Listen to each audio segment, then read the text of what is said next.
नमस्कार, स्वागत है आप सभी का। समीक्षा अधिकारी परीक्षा चाहे लोक सेवा आयोग की हो चाहे हाई कोर्ट की हो, ये बहुत ही इंतज़ार करवाती है, लेकिन इसका जो परिणाम होता है वो बहुत ही सुखद होता है। तो आज हम लोग जो है समीक्षा अधिकारी, सहायक समीक्षा अधिकारी परीक्षा हाई कोर्ट की बात करेंगे, जिसको हम लोग शॉर्ट में एएससी कहते हैं, यानी इलाहाबाद हाई कोर्ट की ये परीक्षा होती है। इसमें निश्चित रूप से पद थोड़े कम होते हैं, लेकिन बहुत ही प्रतिष्ठित और अच्छे वेतनमान की ये जो है जॉब है। और साथ में इसमें कुछ स्पेशल क्वालिफिकेशंस हैं, अगर आप वो रखते हैं तो आप इस परीक्षा के लिए एलिजिबल हैं। और प्रश्न पत्र का स्तर काफ़ी सामान्य होता है।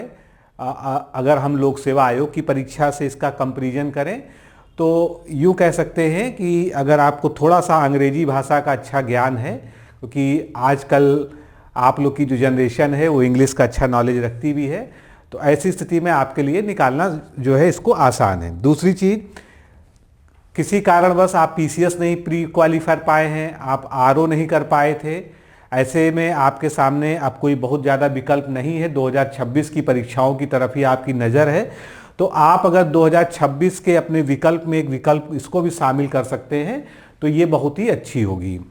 आज हम हाई कोर्ट आरओ के बारे में आपकी सारी शंकाओं का समाधान केवल एक वीडियो में कर देंगे। इसी में आपको सब कुछ पता चल जाएगा। जैसे सबसे ज़्यादा कंप्यूटर कोर्स को लेके प्रॉब्लम है कि कंप्यूटर कोर्स हमने बीटेक में 2 सेमेस्टर में किया है, 1 सेमेस्टर में किया है, ठीक है। इस तरह के आपके बहुत सारे क्वेश्चन हैं।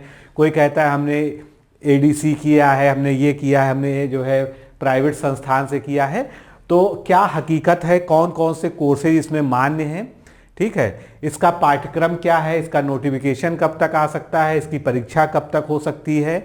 और पिछले 3 साल मतलब 2016, 2019 और 2021 की जो परीक्षाएं हुई हैं उसके लगभग 20 प्रश्न पत्रों के आधार पर कौन से सब्जेक्ट सबसे ज़्यादा स्कोरिंग है, किसमें कौन से टॉपिक्स को पढ़ना है, यहाँ तक जो है हम इस जो है पूरे वीडियो में बात करने जा रहे हैं।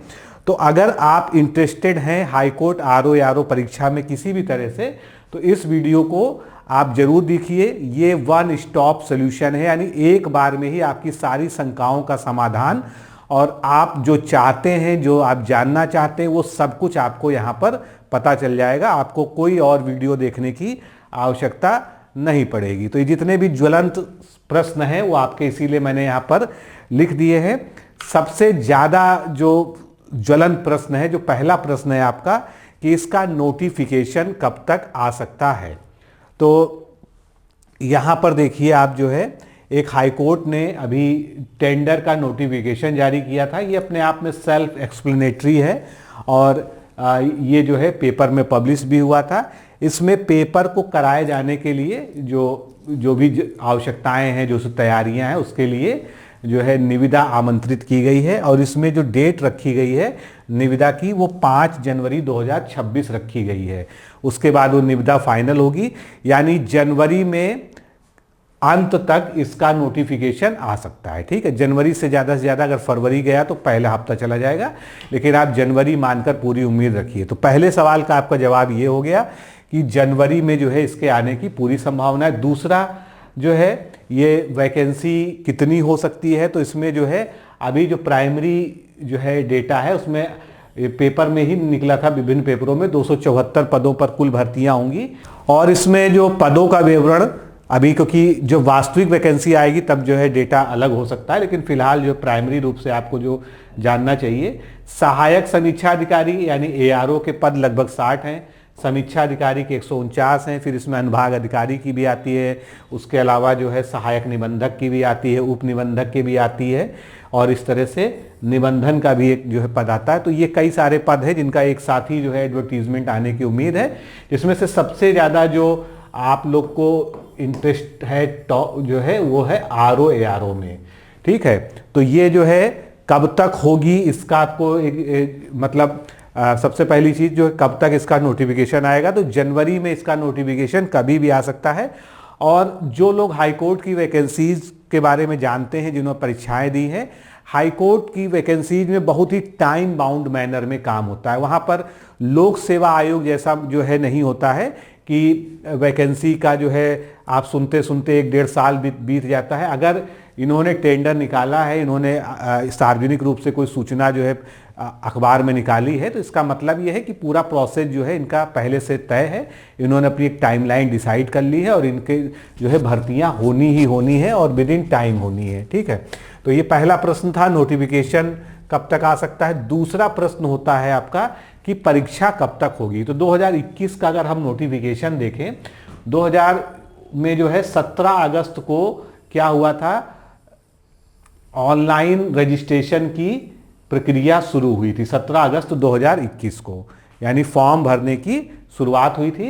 लास्ट डेट जो है 16 सितंबर को थी और उसके बाद जो है उसके बाद फी वगैरह कंप्लीट करने में मतलब 17 सितंबर तक, यानी 17 अगस्त से 17 सितंबर 1 महीना इन्होंने फॉर्म भरने के लिए आपको दिया था। इसमें फीस वगैरह सब जो है कंप्लीट करने के लिए दिया था। ठीक है, तो सितंबर हो गया, उसके बाद अक्टूबर, नवंबर और दिसंबर, यानी 3 महीने बाद जो है एग्जाम शुरू हो गए थे। 3 महीने से भी कम समय में जो है दिसंबर में लगभग 10 दिसंबर के आसपास परीक्षाएं शुरू हो गई थी, क्योंकि मल्टीपल शिफ्ट में था। ये मान लीजिए कि 8 शिफ्ट आरओ की जो है थी, तो दिसंबर से परीक्षाएं शुरू हुई थी और जनवरी तक जो है हुई थी। तो जनवरी में शुरुआती कुछ दिनों तक जो है इसकी परीक्षाएं हुई थी। एग्जैक्ट डेट जो है की ज़रूरत नहीं बताने की। तो कहने का मतलब ये है कि जैसे ही इनका नोटिफिकेशन, और ऊपर से ये एनटीए का पैटर्न है। ठीक है, एनटीए में तब भी इतनी देर हो गई, जो इससे पहले 2016 और 2019 की परीक्षा हुई थी। 2019 में हमने भी इसके लिए पूरा कोर्स जो है चलाया था, पढ़ाया भी था, और जो है तो उसमें जो है मात्र 1.5 महीने या 2 महीने का ही समय मिला था नोटिफिकेशन की लास्ट डेट से लेके और एग्ज़ाम होने की डेट तक। ठीक है, तो यहाँ पर एनटीए की वजह से थोड़ा सा जो है लोगों को रिलैक्सेशन मिल गया था, लगभग 3 मंथ। ठीक है, तो 3 महीना जो है, और आप जानते हैं 3 महीना तैयारी करने के लिए बहुत ज़्यादा प्रॉपर समय नहीं होता है। इसीलिए हम जो बात कर रहे हैं कि अगर आपको तैयारी करनी है, इस परीक्षा की ओर बढ़ना है, तो अभी से देखना पड़ेगा, क्योंकि आपके सामने एक नया सब्जेक्ट आ रहा है, इंग्लिश। ठीक है, जो लोग ट्रेडिशनली एएससी आरओ की तैयारी कर चुके हैं या करते रहते हैं, उनकी वो चीज़ें तैयार हैं। लेकिन अगर आप नए सिरे से सोचेंगे तो आपको कम से कम 4 से 5 महीना तो मिनिमम चाहिए ही चाहिए, क्योंकि आपका मान लीजिए जीएस तैयार है। ठीक है, थोड़ा बहुत रीजनिंग तैयार है, मैथ आपको तैयार करनी पड़ेगी, कंप्यूटर का सेक्शन पढ़ना पड़ेगा, और इस तरह से इंग्लिश में तो सीधे सीधे जो है पढ़ना ही पड़ेगा। तो थोड़ा सा जो है ये डिफरेंट है सामान्य आरओ जो लोक सेवा आयोग की परीक्षा होती है। तो इस तरह से, और इसमें आरओ और एआरओ का फॉर्म सेपरेटली भरा जाता है, ये भी आप ध्यान रखिएगा। दोनों की आपको फीस भी अलग अलग जमा करनी होगी। ठीक है, भले ही शैक्षिक योग्यता एक ही है, लेकिन दोनों का जो है पूरा प्रोसीजर अलग होता है, दोनों की मेरिट अलग बनती है, दोनों का सिलेक्शन अलग तरीके से होता है। ठीक है, तो दोस्तों अब हम आगे जो है इसके बारे में पूरी अभी इसमें क्या क्वालिफिकेशन होनी चाहिए, कंप्यूटर के कौन से कोर्सेज मान्य हैं इसमें, ठीक है, CCC, बाकी जितने भी चीज़ें हैं सब डिस्कस करने जा रहे हैं, और इसके पूरे सिलेबस पैटर्न को हम आगे देखेंगे। ठीक है, उससे पहले मैं बता दूं कि हमारा जो बैच है समीक्षा अधिकारी, सहायक समीक्षा अधिकारी हाईकोर्ट के लिए, हमारा जो बैच है वो 22 दिसंबर से स्टार्ट हो रहा है।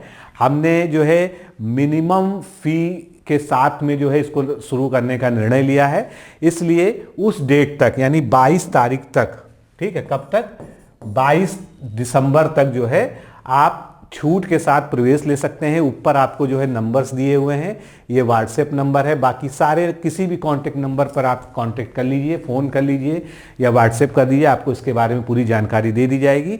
ये एक ऑनलाइन कोर्स है जो हमारे ऐप के माध्यम से संचालित होता है, और ये हमारा जो है वीडियो क्रैश कोर्स कम टेस्ट सीरीज है, यानी हम वीडियोज़ भी आपको देंगे, PDF में नोट्स भी देंगे, और आपको टेस्ट सीरीज भी देंगे। टेस्ट सीरीज आपको फुल तो मिलेगी ही एग्ज़ाम के पहले, उसके पहले आपको जो है दिसंबर के लास्ट से ही हम या जनवरी की शुरुआत से हम टेस्ट प्रारंभ कर देंगे, और वो डेली टेस्ट होंगे। ठीक है, topic wise, subject wise test होंगे। ऐसा नहीं कि आपको हम 10 टेस्ट दे देंगे लास्ट में कि आप लगाइए और अपना खुद एवेल्यूशन करिए। हम जो आपको पढ़ाएंगे वीडियो लेक्चर्स में उसका नोट्स देंगे, और उन्हीं टॉपिक्स पे आपका जो है question wise, topic wise test लेंगे। डेली सॉल्व अनसॉल्व PDF देंगे, बाइलिंगुअल नोट्स देंगे, जिससे कि क्या होगा, आप जो टॉपिक पढ़ेंगे उस टॉपिक को आप अच्छे से इवैल्यूएट कर पाएंगे कि हमने जो पढ़ा था उससे हमने कितने क्वेश्चन सॉल्व कर पा रहे हैं, कहाँ पर गलतियाँ हो रही, कितना और हमको रिवीजन रिक्वायर्ड है। ठीक है, तो ये पूरा जो है एक बहुत ही अच्छा, इसको क्रैश कोर्स कहना भी गलत है, ये पूरा एक कंप्लीट कोर्स है। अगर आप इससे जुड़ते हैं तो आपकी जो है विधिवत तैयारी हो जाएगी। इसमें सब कुछ जो मतलब पूरे वीडियोस जितने भी इंपॉर्टेंट सेगमेंट हैं सभी के वीडियोस आपको मिलेंगे। ठीक है, और ऐसा नहीं कि हम शॉर्टकट वाला निपटा देंगे, ठीक ठाक जितनी आपकी ज़रूरत है, क्योंकि अभी हम आगे जो डिस्कशन आपको जो डिटेल्ड एनालिसिस दिखाने जा रहे हैं उसी के बेस पे हमारा कोर्स रहेगा। अगर ज्योग्राफी के कम आते हैं तो ज्योग्राफी के कम वीडियोस रहेंगे, हिस्ट्री के ज़्यादा आते हैं तो हिस्ट्री के ज़्यादा वीडियोस रहेंगे। ठीक है, वो पूरा आपको दिखाएंगे। और हमारे पास सबसे बढ़िया जो टीचर हैं वो इंग्लिश के हैं। पीयूष सर के बारे में जो लोग लखनऊ के हैं वो जानते हैं, वो हमारे इंग्लिश के एजुकेटर हैं। अभी 1-2 दिन पहले हमने वीडियोस भी उनकी जो है कुछ डाली हैं यूट्यूब पर, उसको देख लीजिएगा, नहीं तो आप हमारे ऐप में उनका जो है डेमो देख लीजिए। ठीक है, क्योंकि इंग्लिश इसमें जो है बहुत ही ऐसी चीज़ है कि जो आपको बहुत ही अच्छे से पढ़ी होनी चाहिए। ठीक है, तो इंग्लिश, कंप्यूटर सभी के अच्छे टीचर्स जो है लाए हैं, और खासकर आपको इंग्लिश का जो डर है वो बिल्कुल छूट जाएगा, जो है हमारे ऐसे वो जो है बेहतरीन टीचर है। तो यहाँ पर सब कुछ मिलेगा, यहाँ पर लिखा हुआ है 22 तारीख ध्यान रखिएगा लास्ट डेट है। उसके बाद जो है फीस ऑटोमेटिक जो है रिस्टोर हो जाएगी पुराने मोड में जो है।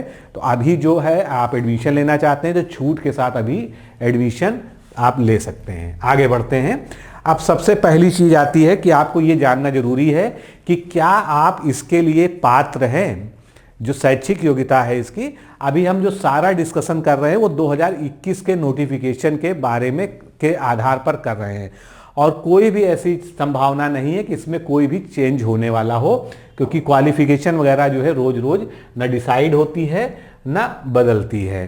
तो ये जो है, और एक चीज और ध्यान रखिएगा, इसमें जो सबसे महत्वपूर्ण है कि जो भी क्वालिफिकेशन है जो हम आगे आपको दिखाने जा रहे हैं वो on the closing date of submission of online application form.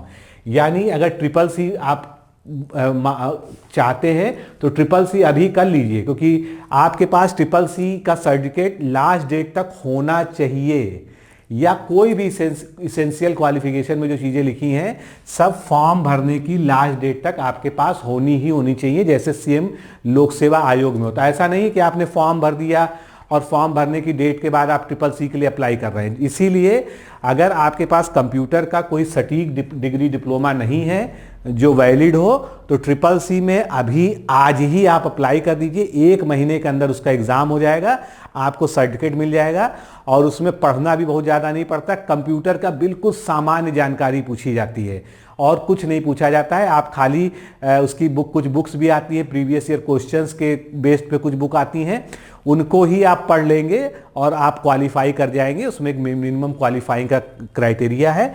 CCC के लिए कई सारे लोग जो है ऑनलाइन वीडियोस भी अवेलेबल हैं, आप अगर उतना भी देख लेंगे, प्रीवियस ईयर क्वेश्चंस उसके कर लेंगे तो क्वालिफाई कर जाएंगे। तो अगर आपको कहीं से भी डाउट है कि आपके पास जो डिग्री है, डिप्लोमा है, मान लीजिए किसी प्राइवेट संस्था का है, वो चलेगा या नहीं चलेगा, और आप इसकी तैयारी करना चाहते हैं तो आप कोई रिस्क मत लीजिए।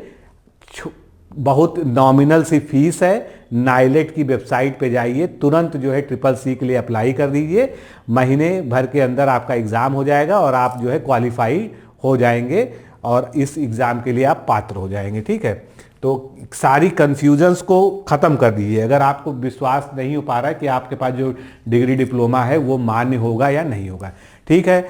RO और ARO दोनों की सेम क्वालिफिकेशन होती है। ये 2021 वाला नोटिफिकेशन है, तब 46 पोस्टेस की विज्ञापित हुई थी। ये इसका लेवल 8 का पे स्केल दिया हुआ है, बहुत अच्छा खासा पे स्केल है। ठीक है, आप लगभग जो है गजेटेड ऑफिसर के बराबर सैलरी इसमें मिलने वाली है आपको। पहली जो है इसेंशियल क्वालिफिकेशन क्या है, bachelors degree of A university established by law in India, मतलब किसी भी विश्वविद्यालय की या किसी भी मान्यता प्राप्त संस्थान जो उसके इक्विवेलेंट हो उसके द्वारा आपके पास ग्रेजुएशन की एक डिग्री होनी चाहिए जो कि वैलिड हो। ठीक है, ये हो गया। आप देखिए एंड लगा है, एंड का मतलब ये भी होना चाहिए। क्या होना चाहिए, diploma degree in computer science. ठीक है, अब यहीं पर जो है लोग कंफ्यूज होते हैं। अभी मैं इसको आगे बहुत अच्छे से एक्सप्लेन करने जा रहा हूँ। फिर भी मैं बता दूं कि इसमें जो है इनका आशय सरकारी डिग्री डिप्लोमा से है। आपने किसी सरकारी जो है संस्था से, नाइलेट जैसी संस्था से, या किसी जो है विश्वविद्यालय से, या किसी जो है जो आईटीआई वगैरह होते हैं और जो है शैक्षणिक संस्थान जो सरकार के होते हैं, उनके से अगर जो है आपने कोई डिग्री कंप्यूटर साइंस में ली हो। अब कुछ लोग कहते हैं सर मैंने बीटेक में जो है 2 सेमेस्टर कंप्यूटर पढ़ा था या 1 सेमेस्टर कंप्यूटर पढ़ा था, तो ये सब कहानी लागू होती थी ओ लेवल या इक्विवेलेंट, जो अन्य परीक्षाओं में पूछा जाता है। यहाँ पर इक्विवेलेंट जैसा कुछ है ही नहीं। यहाँ पर सीधे कहा या तो डिप्लोमा हो या डिग्री हो, सर्टिफिकेट कोर्स यहाँ पर बिल्कुल भी नहीं चलेगा, ठीक है। जिनके भी किसी भी कोर्स में सर्टिफिकेट शब्द लिखा है वो यहाँ पर नहीं चलेगा, ठीक है, अगर डिग्री डिप्लोमा की हम बात कर रहे हैं। अभी हम बताएंगे भी कि कौन कौन सी डिग्रीज में आती हैं, कौन कौन से जो है डिप्लोमा आते हैं। अगर ये नहीं है आपके पास, डिग्री डिप्लोमा नहीं है मान लीजिए, ठीक है, तो ओ लेवल का सर्टिफिकेट अगर आपके पास नाइलेट या डोएक सोसाइटी का है, ठीक है, नाइलेट डोएक वही है, उसका पुराना नाम और नया नाम है, तो ओ लेवल अगर आपके पास है तो आप जो है एलिजिबल हो गए। अगर ओ लेवल भी नहीं है और डिग्री डिप्लोमा भी नहीं है तो सबसे सस्ता वाला जो है वो है CCC, जो आप 1 महीने में, अभी आज की डेट से भी चाहें तो आप 1 महीने में अर्जित कर सकते हैं। तो ये सर्टिफिकेट आपका मान्य होगा और ये भी आपको नाइलेट से ही करना होगा, ठीक है। ऑनलाइन फॉर्म भरना होता है, इसका कंप्यूटर बेस्ड टेस्ट होता है, हर महीने कहीं ना कहीं टेस्ट हो रहा होता है। आप जैसे ही आज भरेंगे अगला टेस्ट जो भी होगा उसमें आपका पार्टिसिपेशन मिल जाएगा, ठीक है। तो ये CCC, अगर आपको इसमें कोई भी डाउट है कि हमारी डिग्री मान्य होगी कि नहीं होगी, मान लीजिए आपने किसी प्राइवेट इंस्टीट्यूट से किया है, ठीक है, तो वो मान्य होनी नहीं है। ओ लेवल सभी के पास होता नहीं है, टफ है, ठीक है, आरओ के लिए बहुत लोगों ने कर रखा है, तो अगर है तो अच्छी बात है। अगर ये दोनों ही नहीं है तो आप CCC अभी भी कर सकते हैं, कुछ भी बिगड़ा नहीं है। अभी इतना समय है कि आपको जो है लास्ट डेट तक का इसका, क्योंकि आज 15 तारीख हो रही है, अगर आज आप भी अप्लाई करते हैं तो अगले जनवरी में 15-20 दिसंबर जनवरी तक आपका जो है आपको एग्ज़ाम देने को मिल जाएगा, ठीक है। और नोटिफिकेशन जब भी आएगा, मान लीजिए 15 जनवरी को आता है तो 15 फरवरी तक तो कम से कम आपको मौका मिलेगा ही। तो मतलब कुल मिला के अगर आप चाहें तो अभी भी जो है CCC की डिग्री सर्टिफिकेट हासिल कर सकते हैं और बहुत ही निश्चिंत होकर इस एग्ज़ाम में अपीयर हो सकते हैं, ठीक है। इसके बाद, ठीक है, ये तीनों तो अथवा वाली चीज़ें थी, इनमें से एक कुछ होना चाहिए। उसके बाद एक चीज़ और कंपलसरी है, minimum typing speed of 25 words पर minute in English on computer, ठीक है। देखिए अब ये एक चीज़ है कि अगर ये आपके पास नहीं है तो इसको भी आप सीख सकते हैं, क्योंकि एग्ज़ाम वाले दिन 20 मिनट बाद टाइपिंग का टेस्ट भी होता है, 20 या 25 मिनट बाद जो है मतलब उसी सिटिंग में आपको जो है टेस्ट देना होगा, ठीक है। और उसमें जो है शायद अभी मैं आगे दिखाऊंगा जो है, तो क्वालिफाइंग होता है कि उतना आपको जो है उसमें मार्क्स प्राप्त करना होता है टाइपिंग में, ठीक है।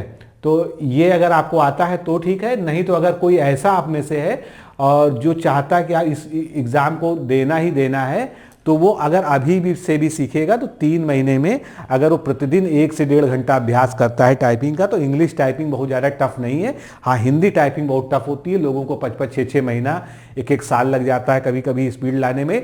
लेकिन इंग्लिश टाइपिंग जो है अगर कोई मन से सीख रहा है तो 3 महीने में भी, 2.5-3 महीने में ठीक ठाक स्पीड, मतलब इस एग्ज़ाम को क्वालिफाई करने के अनुसार जो है ला सकता है। क्योंकि बहुत से लोग ऐसे हैं जिन्होंने टाइपिंग जो है बिल्कुल विधिवत नहीं सीखी है, फिर भी वो जो है अगर उनको कीबोर्ड दे दिया जाता है तो वो जो है देख देख के भी टाइप कर ही लेते हैं, भले ही स्पीड ना आए। तो ये सारी क्वालिफिकेशन हो गई, ठीक है। तो 3 चीज़ें इसेंशियल हैं। एक तो आपके पास ग्रेजुएशन होना चाहिए, दूसरा आपके पास कंप्यूटर का इनमें से 3 में से कुछ एक होना चाहिए, और तीसरी क्वालिफिकेशन जो इसेंशियल है वो है कि आपके पास इंग्लिश टाइपिंग होनी चाहिए, आपको आनी चाहिए, और ये ऑनलाइन मोड में होगी और परीक्षा वाले ही दिन होगी। मतलब पहले चरण में आपकी लिखित परीक्षा होगी 200 अंक की, और दूसरे चरण में उसी के साथ साथ जो है आपकी टाइपिंग टेस्ट होगा, ठीक है। और मल्टीपल शिफ्ट्स में ये एग्ज़ाम होते हैं, ठीक है। अब ARO में जो है कुछ बताने को नहीं है, जो RO में था सब कुछ सेम वही ARO में है।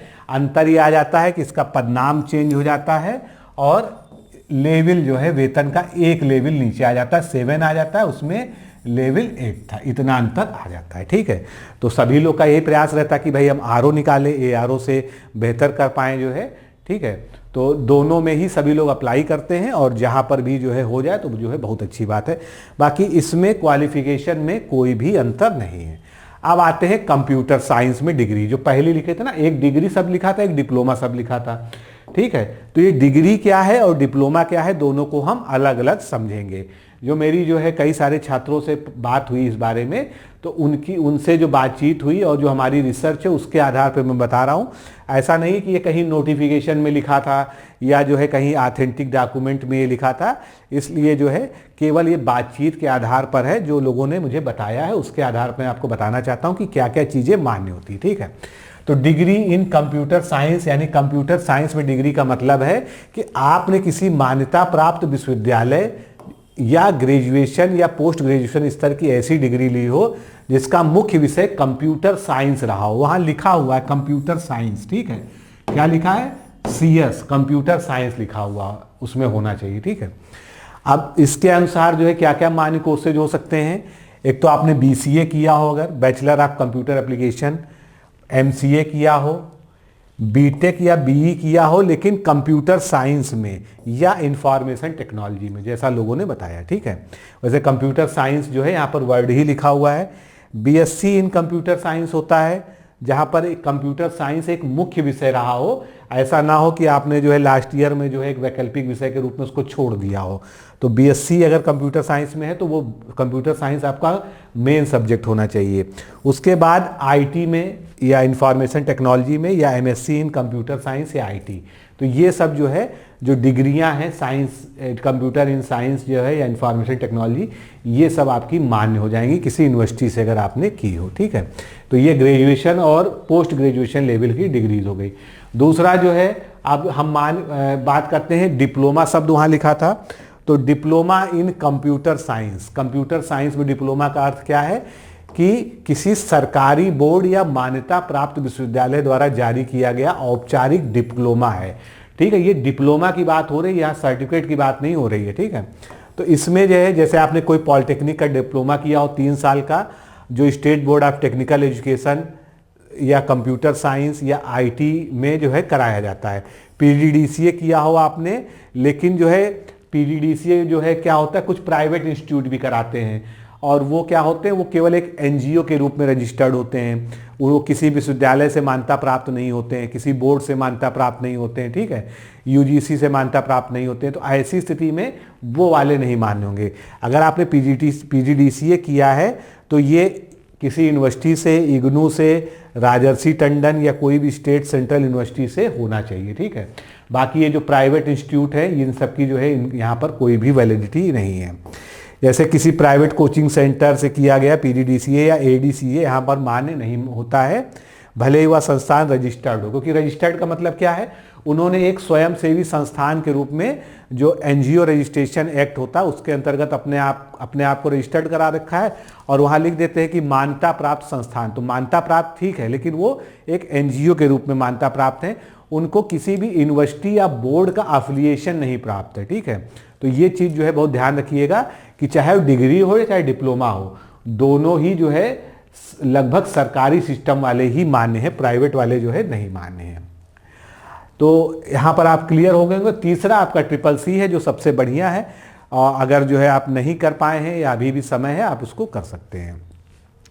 अब बात आती है रिजर्वेशन की। बहुत से लोग पूछते हैं कि इसमें आरक्षण कैसे मिलता है। ठीक है, तो इसमें थोड़े से आरक्षण के जो है अपने नियम हैं, उनको हम लोग यहाँ पर देख लेते हैं। जब नोटिफिकेशन आएगा उसमें भी सब कुछ क्लियर है, ये नोटिफिकेशन ही है। शेड्यूल्ड कास्ट का 21%, शेड्यूल्ड ट्राइब का 2%, OBC का 27%। ठीक है, तो ये जो है बाकी तो अनरिजर्व्ड है। इसमें जो है EWS की चर्चा इसमें इस समय नहीं की गई है। अब जो नया आएगा उसमें जो है देखते हैं कि उसके बारे में कुछ लिखा होगा।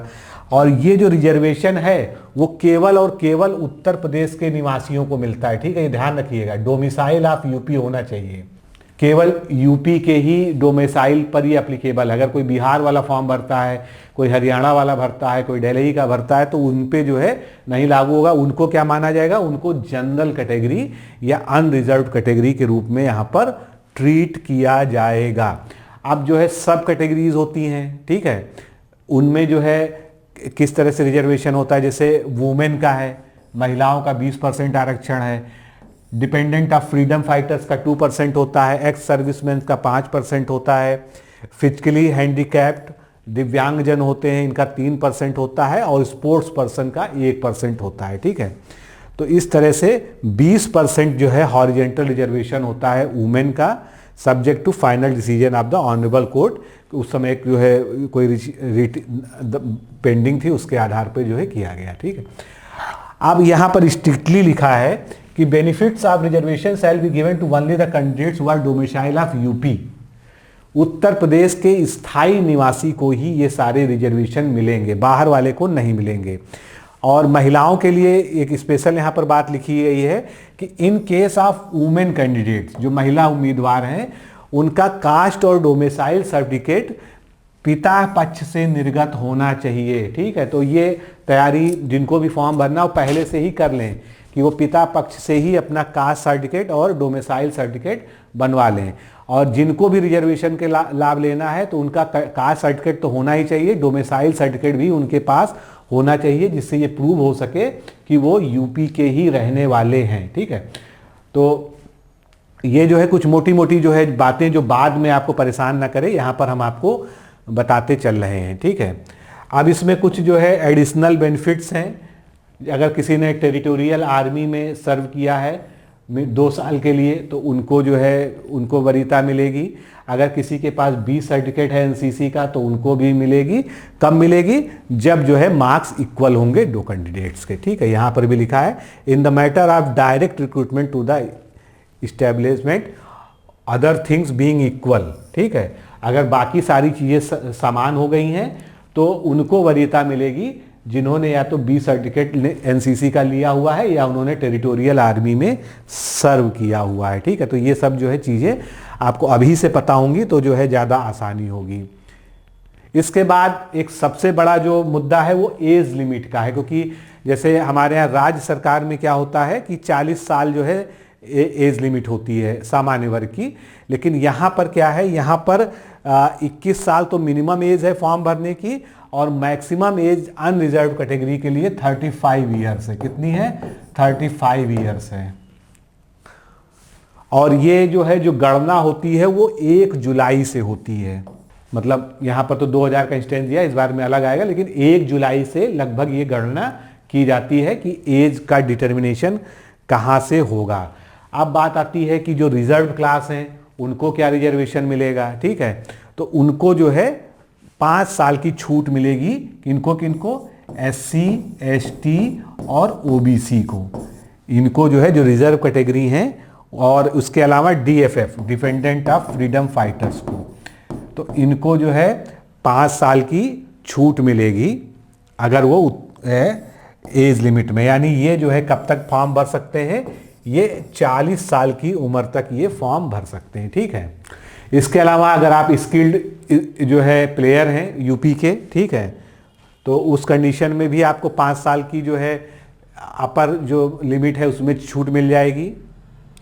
अगर आप एक्स सर्विसमैन हैं तो आपको 3 साल की जो है छूट मिलेगी। आपकी जो है जो सैलरी जो बची हुई सर्विस होती है उसके आधार पर इसकी गणना की जाती है। जो लोग हैं वो जानते हैं, इसलिए बहुत ज़्यादा इसमें बताने की ज़रूरत नहीं है। और इसके अलावा अपर एज लिमिट में 15 साल का रिलैक्सेशन जो है दिव्यांगजनों के लिए है, ठीक है, अगर वो उत्तर प्रदेश के दिव्यांगजन कैटेगरी में आते हैं, ठीक है। अब जो है ये सारी बातें हो गई योग्यता की, एज लिमिट की, क्या क्या होना चाहिए, मतलब आप फॉर्म भर सकते हैं, ये सारी चीज़ें आपने समझ ली। अब जो है हमको समझना है कि हमको तैयारी में क्या क्या करना है, क्या क्या चीज़ें इसमें पूछी जाती हैं, ठीक है। तो ये आरओ का सिलेबस है और सेम एआरओ का सिलेबस है, कोई अंतर दोनों में नहीं है, दोनों में पैटर्न है। यहाँ पर देखिए, आप ध्यान से देखेंगे पार्ट 1 लिखा है, पार्ट 2 लिखा है। पार्ट 1 का मतलब है कि आपसे MCQ का जो है होगा, और ये CBT मोड में होता, कंप्यूटर बेस्ड जो है टेस्ट होगा ये, और इसमें आपसे कितने क्वेश्चंस पूछे जाएंगे? 200 क्वेश्चन पूछे जाएंगे, ठीक है। और इसमें कोई निगेटिव मार्किंग नहीं होती है, इसको ध्यान रखिएगा। इसलिए लोग 200 के 200 अटेम्प्ट कर देते हैं। तो बहुत लोग के जो है कुछ तुक्के भी काम कर जाते हैं। तुक्के काम करने का मतलब जो है आपका लक काम कर गया, ठीक है। तो जो लोग तुक्के लगाने में कोई थोड़ा सा वो लॉजिक लगा लेते हैं तो उनके लिए जो है ये अच्छा होता है। मैक्सिमम मार्क्स 200 क्वेश्चन है, 200 मार्क्स है, यानी जो है 1 नंबर का एक क्वेश्चन होता है। 3 घंटे का इसमें समय मिलता है। कितना? 3 घंटे में आपको 200 क्वेश्चन करने रहते हैं, जो कि पर्याप्त हैं, ठीक है। कोई निगेटिव मार्किंग नहीं होती है और ना ही कोई मिनिमम क्वालिफाइंग मार्क्स इन्होंने बना रखा है, ठीक है। यानी जो है कोई भी लोअर लिमिट नहीं है। अगर सबके कम आते हैं तो उस पर भी सिलेक्शन हो सकता है, ठीक है। ये हो गया पार्ट 1। अभी इसके बारे में सिलेबस पे डिस्कस करेंगे, लेकिन तुरंत हम बात कर लेते हैं पार्ट 2 की, टाइपिंग टेस्ट, जिसमें आपको इंग्लिश टाइपिंग आनी चाहिए। अब उसकी क्या शर्तें हैं? तो ये भी जो है कंप्यूटर बेस्ड टेस्ट होगा, आपको ऑनलाइन मैटर मिलेगा, आपको ऑनलाइन ही टाइपिंग करनी रहेगी, ठीक है। और केवल अंग्रेजी की टाइपिंग करनी है, हिंदी में हाई कोर्ट से कोई मतलब नहीं। एक्चुअल में हाई कोर्ट में हिंदी का बहुत ही मिनिमम काम होता है, सारा काम जो है इंग्लिश में ही होता है। ये आपने भी देखा होगा। लोअर कोर्ट में तो दोनों में हो जाता है, लेकिन हाई कोर्ट में जो है मैक्सिमम काम जो है इंग्लिश में ही होता है। तो ये 50 नंबर का होता है। ये टाइपिंग टेस्ट कितने का होता है? 50 नंबर का होता है।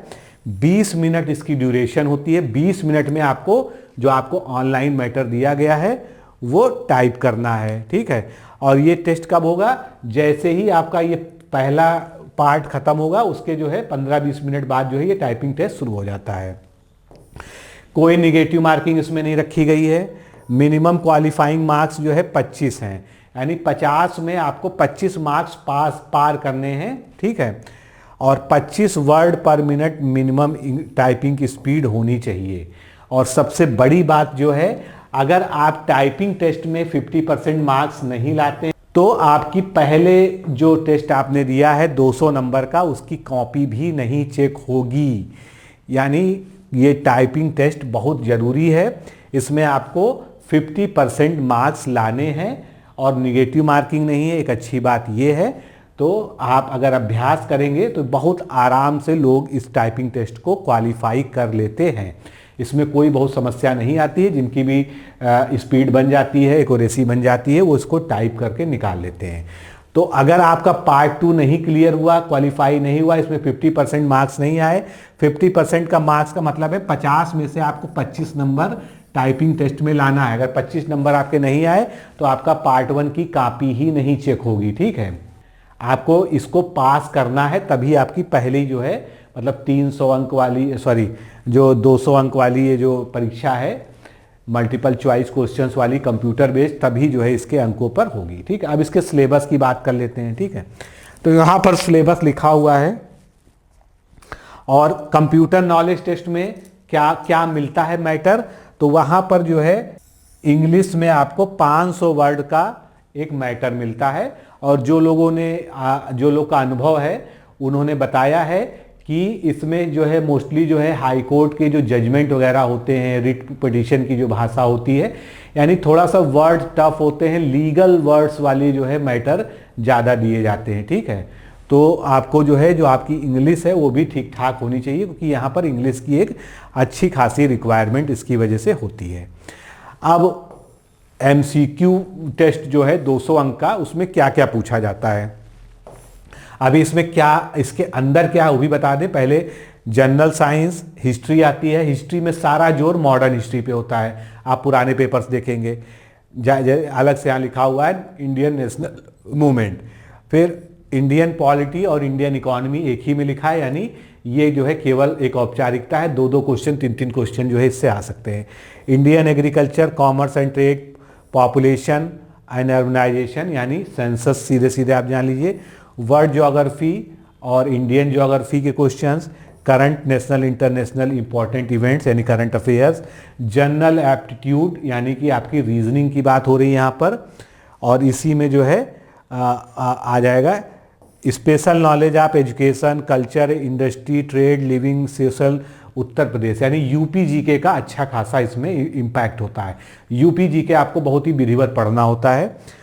Knowledge of general English and general Hindi दोनों ही पूछे जाते हैं, और elementary knowledge of computer, computer के बारे में बेसिक नॉलेज। ठीक है, तो ये जो है पार्ट 1 और पार्ट 2 का सिलेबस हो गया। अब हम आगे बढ़ते हैं, जो मुद्दे की बात है। ठीक है, यही चीज सेम आप देखेंगे, किसके लिए लिखी है, ARO के लिए, कोई भी अंतर इसमें नहीं है।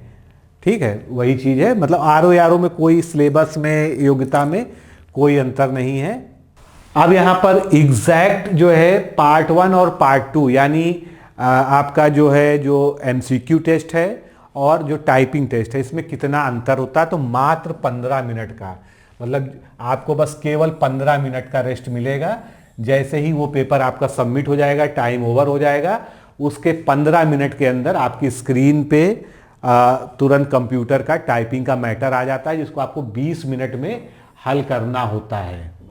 फिर आगे कंडीशंस लिखी है कि दोनों ही शिफ्टों में रहना अनिवार्य है, निश्चित रूप से जो देने जाएगा परीक्षा दोनों में ही रहेगा। उसके बाद ये दिया है कि जो है सारे क्वेश्चन जो है बाइलिंगुअल होंगे, लेकिन इंग्लिश वाले जो क्वेश्चन होंगे, मतलब जनरल इंग्लिश एंड ग्रामर वाले जो क्वेश्चन होंगे, वो केवल और केवल इंग्लिश लैंग्वेज में होंगे, और कोई भी इंटरव्यू वगैरह नहीं आयोजित होता है। मतलब यही 2 चरण हैं जो इसमें होते हैं। इसके बाद वही चीज़ दी है कि अगर मल्टीपल शिफ्ट में जो है एग्ज़ाम्स होते हैं, जो कि होने ही होने हैं, तो ऐसी स्थिति में, क्योंकि कंप्यूटर बेस्ड टेस्ट जो है मल्टीपल शिफ्ट में कराने ही पड़ते हैं, इतनी सारे कंप्यूटर्स भी किसी के पास नहीं है, तो क्या होगा, जो है परसेंटाइल बेस्ड पे जो है, मतलब उनकी जो है डिफ़िकल्टी के बेस पे जो है परसेंटाइल जो है जारी किया जाएगा, और उसके आधार पर फाइनल लिस्ट जो है दोनों एग्ज़ाम्स की अलग अलग बनेगी। और मिनिमम जो है कंप्यूटर में 25 मार्क्स जो है 50 में होना जरूरी है, तभी जो है नाम आपका फाइनल मेरी लिस्ट में आएगा। ठीक है, ये तो ये सब बातें हम लोग जो है कर ही चुके हैं। अब हम बात करते हैं कि 2016, 2019 और 2021 ये 3 सालों में हाईकोर्ट इलाहाबाद RO ARO के एग्ज़ाम्स हुए हैं, मल्टीपल शिफ्ट में हुए हैं, जिसमें सबसे ज़्यादा शिफ्ट में एग्ज़ाम जो है NTA पैटर्न पर 2021 में हुआ था। तो इसमें लगभग ये मान लीजिए कि 15-16 शिफ्ट में एग्ज़ाम्स हुआ था RO ARO दोनों का जो है मिलाकर। तो ऐसी स्थिति में ये जो सारा विश्लेषण हम करने जा रहे हैं, ये लगभग 20 प्रश्न पत्रों के आधार पर है, कि 20 प्रश्न पत्रों पर आप देख सकते हैं कि क्या औसत प्रश्न पूछे जाते हैं। जनरल एप्टीट्यूड, मैथ, रीजनिंग सब कुछ आ जाएगा। इसके बाद हिस्ट्री और नेशनल मूवमेंट मिलाकर जो है ये बड़ा पार्ट बनाते हैं। 25 से 30 प्रश्नों का एवरेज यहाँ पर आपको देखने को मिलता है, और इसमें हिस्ट्री में मेडिवल और एंशियंट ये नाम मात्र की पूछी जाती है। सर्वाधिक जो पूछा जाता है वो इंडियन नेशनल मूवमेंट, या जो ब्रॉडली हम कह लें तो मॉडर्न इंडियन हिस्ट्री, आधुनिक भारतीय इतिहास से पूछा जाता है। विशेषकर जो है 1857 की क्रांति से लेकर और आगे का जो भारत का इतिहास है वर्तमान तक का, उसके बारे में क्वेश्चन पूछे जाते हैं। तो पहली चीज, आपका मॉडर्न हिस्ट्री पे बहुत अच्छा कमांड होना चाहिए। तो बुक्स वगैरह क्या इसके लिए पढ़ेंगे, अगर आप पहले से GS वगैरह प्रिपेयर कर रहे हैं तब तो ठीक है, नहीं तो आप जो है इसके लिए पहली चीज़ तो एकदम ल्यूसेंट आपको पढ़ना चाहिए। ठीक है, और एक चीज़ और जान लीजिए, जो ओल्ड पैटर्न था 2019 और 2016 वाला, यहाँ पर क्वेश्चन का स्तर बहुत ही हल्का होता था। यूँ कह लीजिए कि जो है मतलब GK टाइप के क्वेश्चन पूछे जाते थे। लेकिन 2021 का जो पैटर्न आया, जो NTA के द्वारा पेपर कराया गया मल्टीपल शिफ्ट में, इसमें आपको मल्टीपल चॉइस क्वेश्चन भी मिलेंगे, कथन कारण वाले भी मिलेंगे, ऑड वन आउट वाले भी मिलेंगे।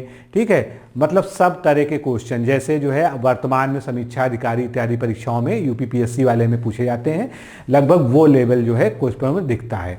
लेकिन कुछ प्रश्न आसान भी है, कुछ कठिन भी है, मिक्स करके जो है मिलते हैं। मतलब ये है कि NTA ने जब से इसको कराना शुरू किया तब से इसका जो है लेवल क्वेश्चंस का बढ़ गया है। इसलिए थोड़ा सा, जैसे आप घटना चक्र का भी सहारा ले सकते हैं। पहली चीज़ तो इसके प्रीवियस ईयर क्वेश्चंस आपको सारे सॉल्व करने हैं। यूथ पब्लिकेशन की भी बुक आती है, उससे भी आप सॉल्व कर सकते हैं। ठीक है, और बाकी अभी हम लोग एक और डिटेल वीडियो लाएंगे जिसमें केवल हम पैटर्न और तैयारी की ही बात करेंगे। तो पहले तो आज जो है बेसिक चीज़ समझ लीजिए, एक ल्यूसेंट GK जैसे आपके पास किताब होनी चाहिए। फिर सब्जेक्ट स्पेसिफिक जो है आपके पास, जैसे छोटी किताबें जैसे कि दृष्टि की आती है, क्विक बुक आती है, वो आप ले सकते हैं। ठीक है, या जो है महेश वर्णवाल साहब की जो एनसीईआरटी सार वाली बुक का जो है पूरा सीरीज आती है, या वाणी प्रकाशन वाली जो है सीरीज आती है। तो इस तरह से आप कोई एक सीरीज फॉलो कर लीजिए, उसको आपको मल्टीपल टाइम्स पढ़ना है, ठीक है। और प्रीवियस ईयर क्वेश्चंस को जो है इसमें लगाना है, जिससे आप समझ पाएँ कि किस तरह से आप ये क्वेश्चंस पूछे जाते हैं। इसके बाद अगर हम जनरल साइंस की बात कर लें तो इसका भी ठीक ठाक प्रभाव हमको इस पूरे पेपर में देखने को मिलता है। 150 में ये मान लीजिए कि 18 से 20 क्वेश्चन जनरल साइंस में आते हैं, उसमें फिजिक्स, केमिस्ट्री, बायोलॉजी सबसे ही क्वेश्चन आते हैं। इसके बाद कंप्यूटर नॉलेज, अभी हम आगे ब्रेकअप भी आपको दिखाएंगे, टॉपिक्स कौन कौन से आते हैं, अभी तो हम सब्जेक्ट की बात कर रहे हैं। फिर कंप्यूटर नॉलेज का जितना हवा बनाया जाता है उतना हवा है नहीं, कंप्यूटर नॉलेज के सामान्य प्रश्न आते हैं। अगर आपको कंप्यूटर में थोड़ा सा भी इंटरेस्ट है तो आपको बहुत ज़्यादा चिंता करने की ज़रूरत नहीं है। 18 से 15, 18, 17 मतलब 15 से 18 प्रश्न का एक एवरेज होता है।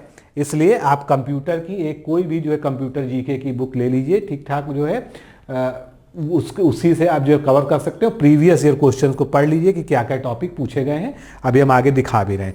ज्योग्राफी के 20-22 का एवरेज है, कभी 15 आते हैं, कभी 17 आते हैं, इस तरह से क्वेश्चंस आते हैं। और कभी कभी जैसे एनटीए वाले में जो है 26 से 30 क्वेश्चन आ गए, तो इस तरह से ये एक एवरेज इसका आ गया। और ये कितने में से आ गया, ये 20 प्रश्न पत्रों का जो है औसत है, ठीक है। फिर यूपी स्पेशल की हम बात कर लें तो 15 से 18 जो है इसमें क्वेश्चन आते हैं, और मतलब ठीक ठाक 15 से 18 का वेटेज हो गया, यूपी के अच्छे क्वेश्चन पूछे जाते हैं। उसके बाद जनरल हिंदी, ग्रामर के जो है कुछ सेलेक्टेड टॉपिक है उनसे क्वेश्चन आते हैं, 14-15 का एवरेज होता है। रीजनिंग के जो है 12 से 14 का एक एवरेज है। पॉलिटी के 10 से 12 का एक एवरेज है। करंट अफेयर्स 14 से 16 का एक एवरेज है। एग्रीकल्चर, सेंसस और ये सब मिला के 5-6 क्वेश्चन आते हैं, मतलब इनका वेटेज बहुत कम है। तो इस तरह से ये 200 प्रश्नों का जो है पूरा एक औसत हम यहाँ पर जो है देखते हैं, ठीक है। अब हम आगे बढ़ेंगे, टॉपिक वाइज भी जो है चीज़ों को देखेंगे। तो आप चाहें तो इसका स्क्रीनशॉट भी ले सकते हैं। ये हमने जो है प्रीवियस ईयर बेस में यानी 20 प्रश्न पत्र जो हम बात कर रहे हैं, लगभग 20 प्रश्न पत्र मल्टीपल शिफ्ट में जो एग्ज़ाम हुए हैं उनके आधार पर हमने इसको ब्रेकअप को तैयार किया है, ठीक है। तो जैसे 20 प्रश्न पत्रों में पाषाण काल से 10 आए, तो इसका मतलब समझ लीजिए कि अगर औसतन देखा जाए तो आधे, मतलब 20 में से आधे में जो है पाषाण काल पूछा गया, यानी बहुत ज़्यादा महत्वपूर्ण नहीं है। यानी जिसमें आप 20 से ऊपर देखेंगे, जैसे प्राचीन भारतीय कला एवं साहित्य है, इसमें 23 क्वेश्चन आए स्थापत्य कला से, यानी कि जो है एवरेज हर पेपर में एक क्वेश्चन इससे आया है, तो ये टॉपिक महत्वपूर्ण हो जाता है। तो जैसे इसमें मौर्य साम्राज्य से, बौद्ध धर्म से, ठीक है, ठीक ठाक पूछे गए हैं, यानी एक एक क्वेश्चन का एवरेज आप यहाँ पर देख रहे हैं। तो इस तरह से मेडिवल हिस्ट्री का देख लीजिए। मेडिवल हिस्ट्री में आप देखेंगे बहुत ज़्यादा नहीं, बहुत दो किसी टॉपिक से 2 क्वेश्चन, 3 क्वेश्चन, और वो भी ये 20 प्रश्न पत्रों की बात हो रही, ठीक है। तो मेडिवल हिस्ट्री का बहुत ही लो वेटेज है, लेकिन पढ़ना तो है, ये छोड़ना नहीं है इसको। मॉडर्न हिस्ट्री में आप देखेंगे तो मॉडर्न हिस्ट्री में जैसे आप 1857 का विद्रोह है, तो इससे आप देखेंगे कि अकेले ही कितने प्रश्न पूछे गए, 21 प्रश्न पूछे गए हैं। किसान, मजदूर, जनजातीय आंदोलन से 22 प्रश्न पूछे गए हैं, ठीक है। तो मॉडर्न हिस्ट्री में आप देखेंगे एक लंबी लिस्ट भी है, और उसी तरह से आप देखेंगे गवर्नर जनरल, वायसराय से 25 प्रश्न पूछे गए हैं। फिर नेताओं के उनके उपनाम और उनके कथन के आधार पर पूछे गए हैं। पत्र पत्रिकाएं, मिसलेनियस, मतलब कुल मिला के आपको मॉडर्न हिस्ट्री को बिल्कुल अच्छे से पढ़ना है। जीएस वाले में इसका आपको बहुत ही अच्छा वो मिलेगा, मतलब 15-20 क्वेश्चन केवल और केवल मॉडर्न हिस्ट्री से आपको देखने को मिल सकते हैं। वहीं पर पूरी बाकी जो है मेडिवल और एंशिएंट मिला के 5-6 क्वेश्चन ही होंगे। मॉडर्न हिस्ट्री का जो है ज़्यादा वेटेज है। इसके बाद आप देख लीजिए पॉलिटी का बहुत ज़्यादा वेटेज नहीं है। बीच बीच में कुछ जो है टॉपिक्स हैं उनसे बहुत ही रेयरली क्वेश्चंस पूछे गए हैं, लेकिन जो टॉपिक्स पूछे गए प्रीवियस ईयर में हम उनको तैयार कर लेंगे। तो यही हमारा जो वीडियो कोर्स है उसमें भी हमारा यही टारगेट है कि चाहे एक क्वेश्चन भी किसी से पूछा हो गया हो, वो हम जो है उसमें एक टेस्ट भी कराएंगे और उस पर हमारा वीडियो लेक्चर देने का भी पूरा प्रयास रहेगा, ठीक है। तो वेटेज के आधार पे हमने जो है अपने कोर्स में जो है इसको चयन किया है। तो इस तरह से पॉलिटी हो गया आपके सामने। वर्ड ज्योग्राफी में देख लीजिए बहुत ज़्यादा जो है नहीं पूछा गया है, लेकिन इन सबको हमको बहुत सामान्य तरीके से पढ़ना तो है ही है, वेटेज बहुत ज़्यादा नहीं है। ज्योग्राफी ऑफ इंडिया को भी देख लीजिए, तो कुछ टॉपिक्स हैं जिनसे रेयरली पूछे गए हैं, और अगर आप 20 प्रश्न पत्रों के हिसाब से देखेंगे तो ये जो है संख्या बहुत कम है। मान लीजिए जैसे हमने कहा कि सिंचाई से 6 क्वेश्चन पूछे गए, तो यानी 20 शिफ्ट के अगर आप एग्जाम में 6 शिफ्ट में जो है एक क्वेश्चन आया है, तो मतलब वो एक तरह से कम माना जाएगा। लेकिन फिर भी किसी चीज़ को अनइम्पॉर्टेंट कह के हम नहीं छोड़ सकते हैं। अगर प्रीवियस ईयर में किसी से भी कुछ पूछा गया है तो उस टॉपिक को हमको ये तरह से पढ़ना है कि हमारा जो है उसका तैयारी पूरी हो जाए। इसी तरह से इकोनॉमिक्स का बहुत ज़्यादा वेटेज तो नहीं है, लेकिन हाँ इकोनॉमिक्स में जो है जनसंख्या और नगरीकरण, इसमें सेंसस से बहुत क्वेश्चन पूछे जाते हैं। सेंसस एंड डेमोग्राफी आप देख सकते हैं 71 क्वेश्चंस आए हैं केवल 20 प्रश्न पत्रों में, यानी कि 3 से ज़्यादा का औसत जो है आपको सेंसस का ही जो है मिलेगा। तो ये भी जो है इम्पॉर्टेंट है। इसी तरह से आप जो है आप फिजिक्स देख लेंगे, तो फिजिक्स में जो है कोई कोई टॉपिक तो ऐसे हैं जिससे केवल आज तक एक ही क्वेश्चन पूछा गया है इतने बड़े उसमें प्रश्न पत्र में 20 में से, तो उनको आप जो है स्किप भी कर सकते हैं अगर बहुत जो है टफ है।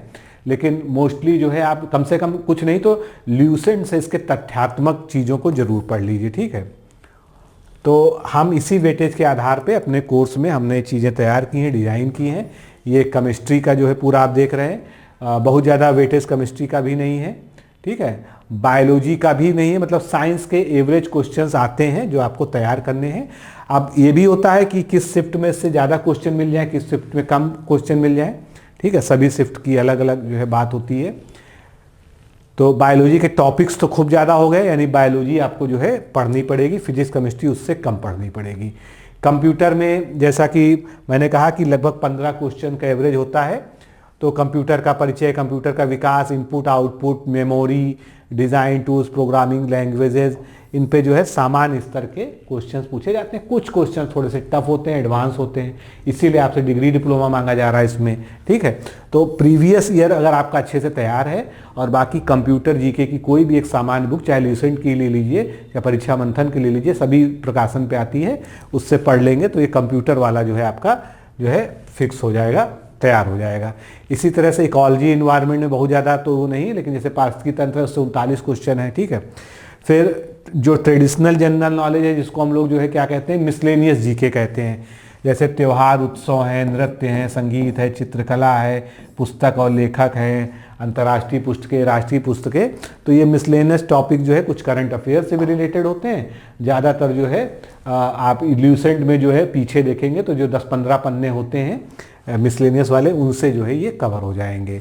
पुरस्कार है, संगठन है, तो मतलब ये जो है जिसको टिपिकल जीके कहते हैं वो वाले टॉपिक्स हैं। उत्तर प्रदेश स्पेशल से देख लीजिए, उत्तर प्रदेश स्पेशल से लगभग हर टॉपिक से क्वेश्चन पूछा गया है, इसलिए हम अपने कोर्स में यूपी पर बहुत फोकस कर रहे हैं और यूपी के वीडियोस, नोट्स वगैरह बिल्कुल कंसाइज तरीके से आपको वहाँ पर दिए जाएंगे।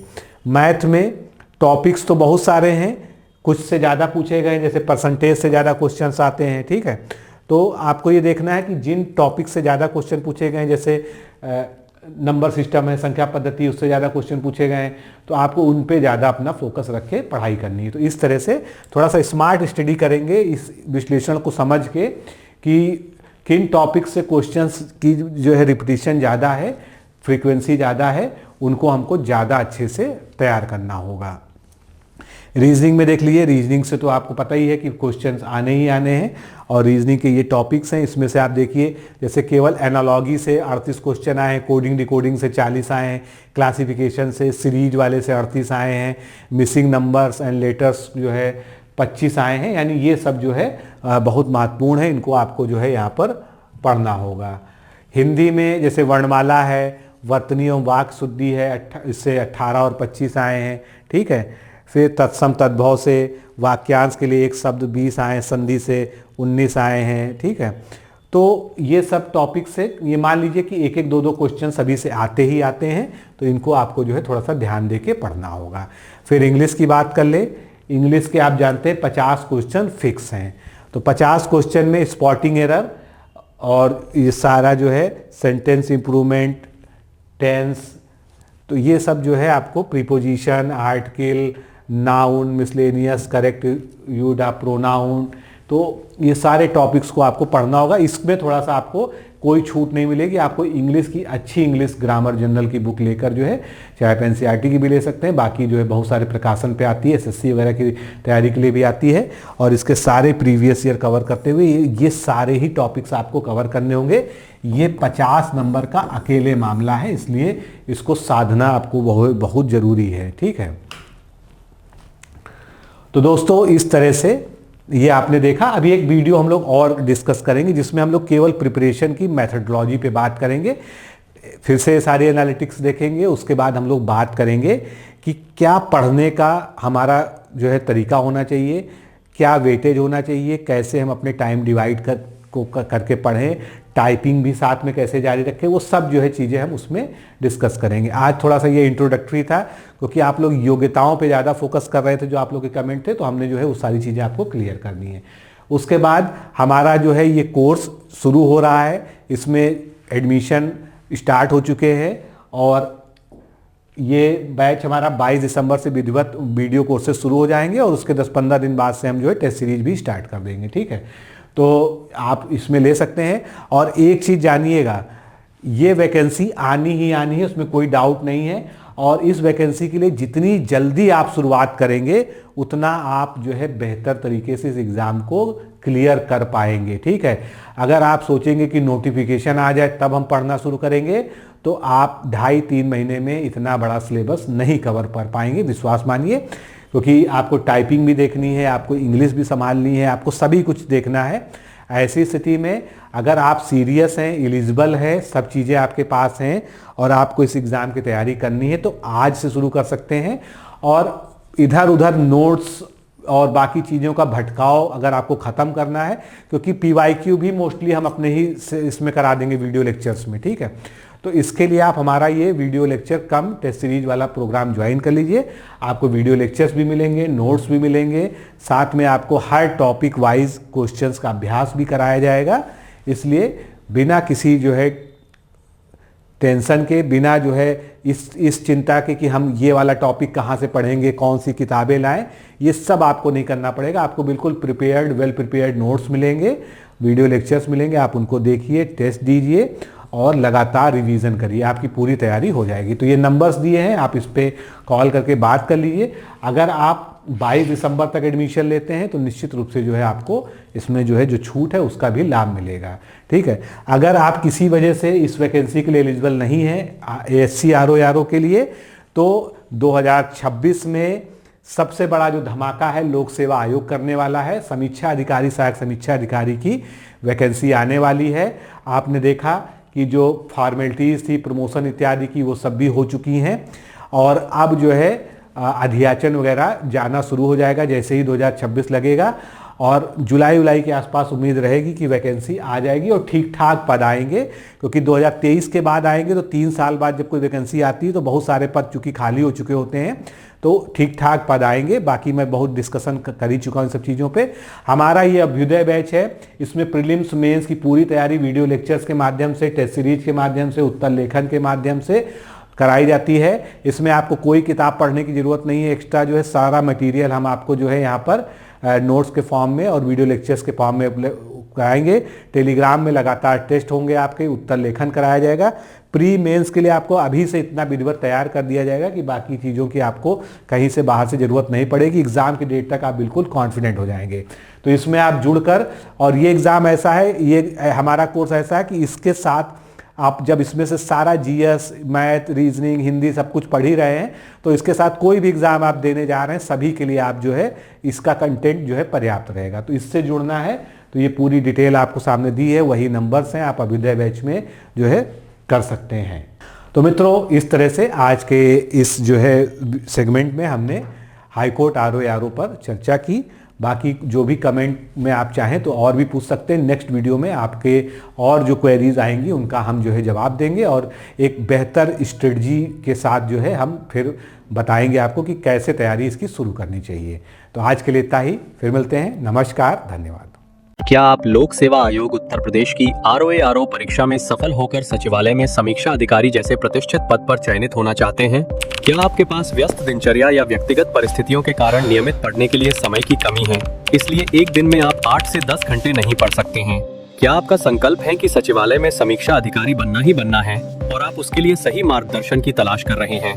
यदि आपके इन तीनों प्रश्नों के उत्तर हाँ हैं, तो आपकी खोज अब समाप्त होती है और आपके सपने को साकार करने के लिए आगामी समीक्षा अधिकारी परीक्षा की सुव्यवस्थित तैयारी हेतु डी-कोड एग्जाम लाया है अभ्युदय बैच।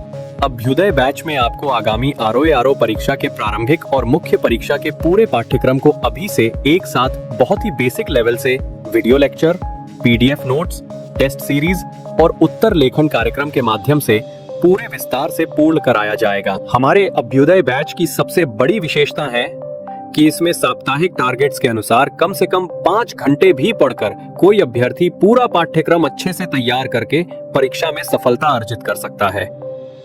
अभ्युदय बैच में अनुभवी और समर्पित शिक्षकों द्वारा आधारभूत मानक पुस्तकों एवं स्रोतों पर आधारित पाठ्य सामग्री उपलब्ध कराई जा रही है, जिससे पाठ्यक्रम को सभी आयामों से कवर किया जा सके।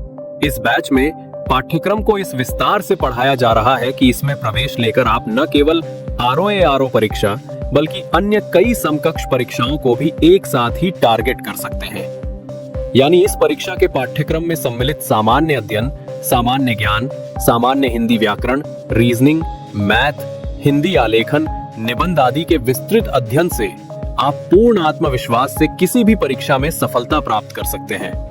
उत्तर प्रदेश की PCS प्रारंभिक परीक्षा में भी इस बैच को पढ़कर सफलता प्राप्त की जा सकती है। इस बैच में निर्धारित लक्ष्य के अनुसार एक सप्ताह में मात्र 18 से 20 वीडियो लेक्चर देखने होते हैं, जो आप प्रतिदिन 4 से 5 घंटे का समय निकालकर आसानी से पढ़कर तैयार कर सकते हैं। ये बैच ऑनलाइन जरूर है, परंतु इस बैच में छात्रों और शिक्षकों के बीच सीधे संवाद के लिए प्रक्रिया निर्धारित है, जिससे अभ्यर्थी अपनी शंकाओं का व्यक्तिगत समाधान प्राप्त कर सकते हैं। आपके संकल्प को सिद्धि तक पहुंचाना ही अभ्युदय बैच की आधारभूत संकल्पना है। हमारा ये आत्मविश्वास संस्थान के 5 वर्षों की कठिन साधना की परिणति है। डी-कोड एग्जाम संस्थान अपने 5 वर्षों के सफर में ROARO परीक्षा में 45 से अधिक चयन सुनिश्चित करवाकर एक विश्वसनीय संस्थान के रूप में विख्यात है। इसलिए बिना किसी संशय के पूर्ण विश्वास के साथ आप भी हमसे जुड़कर अपनी सफलता का नया अध्याय लिख सकते हैं। इस बैच से जुड़ने के लिए हमारे संस्थान के नंबर 8604409201 अथवा 9506742546 पर व्हाट्सएप या कॉल करके बैच की पूरी जानकारी प्राप्त की जा सकती है। अभी 500 शुरुआती छात्रों को विशेष छूट भी प्रदान की जा रही है, इसलिए इस अवसर का लाभ उठाने के लिए अतिशीघ्र प्रवेश लेकर अभ्युदय बैच से जुड़े। प्रवेश के लिए अभी संपर्क करें और शुल्क में छूट प्राप्त करें।